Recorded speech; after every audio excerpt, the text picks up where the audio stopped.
Brian Stanley. Minister, the month of October is associated with Halloween, and children have played trick or treat at Halloween. But the budget and the government have a budget with no treats and all trick. That's what we're getting from government. Last year there was an election, and Fianna Fáil and Fine Gael literally went out and bought votes. There was money for everything, one-offs, helicopter money falling out of the sky nearly, grants for everything, grants for millionaires, grants for people who didn't need them. I never argued with grants for those who do need them, but a lot of the money it wasn't targeted money, it went all over the place and didn't have the effect that it should have, but it bought votes, that's what it was about. But this year there's no general election, and there's nothing for workers, nothing for low and middle income earners, nothing for renters, nothing to alleviate the cost of living, not a thing in this budget. In relation to housing, there's no increase in the delivery of affordable or cost rental housing. And you know, and everybody in this chamber knows, that the people who are just above the limit for social housing, but who are not able to get on the ladder to get a mortgage or to get a loan to buy a house, they are the people who are caught here. And some of them now are passing middle age, and some of them are going up to retirement age, and they have no option but to remain in private rented accommodation, a lot of them at the mercy of rack rent and landlords. And all you've done for those is that you've thrown away whatever controls were there, and from March on it's a free-for-all. Already they're starting to evict people so as they can get ready to have the rent increases in place. Landlords and developers were looked after in this budget. They were well looked after, of course. Enhanced corporation tax deals, tax cuts, tax reductions and VAT reductions for those developing apartments, as if that was going to somehow turn on the supply of them. McDonald's, Costa and Starbucks, they got VAT reductions. And I would put this to you, Minister, if you wanted to assist small cafes and restaurants, why didn't you reduce the VAT on the first 3 or 4 million of turnover? That could have been done. Your colleagues told me in this chamber a few years ago that you couldn't separate out food from the beds, from the accommodation. That's what we were told. It couldn't be done. Now it can be done. Of course it could have been done.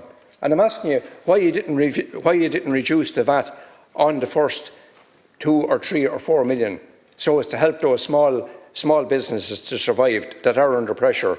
Renters, there's no rent caps, no extra tax relief, nothing there. And I'd give you the case of Laois, where recently the Residential Tenancy Board showed that there was a 10% increase in rent, double the national average over the last year. And that follows 8 successive quarters of high rents. No tax, no extra tax credits, no caps, no nothing, just increasing rents.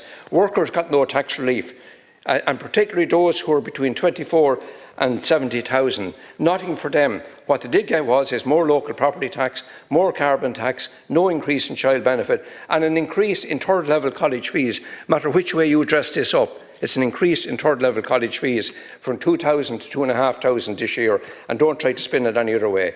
The health situation, the dental crisis. I read what you have in health.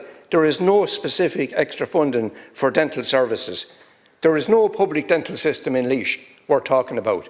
I've read it out here before, the figures regarding the school dental scheme, the DTSS scheme for medical card holders, and the PRSI-based scheme. It's absolutely hopeless. It's non-existent almost. Nothing there for them.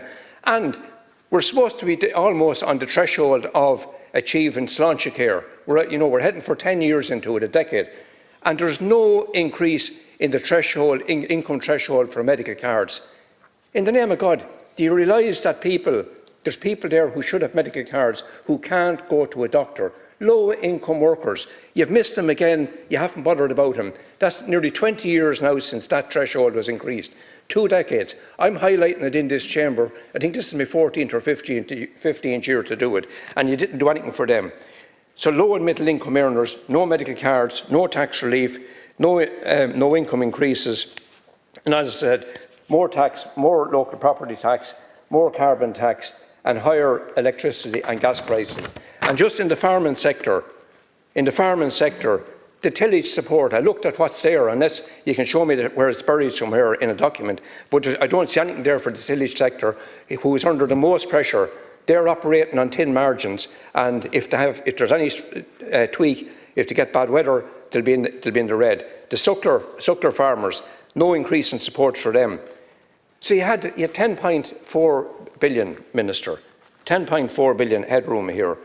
And how, people would say, how did you get it so wrong? But I think you got it so right, because what you've actually done is that you put money into the pockets of developers and landlords and large hoteliers. That's what you've done.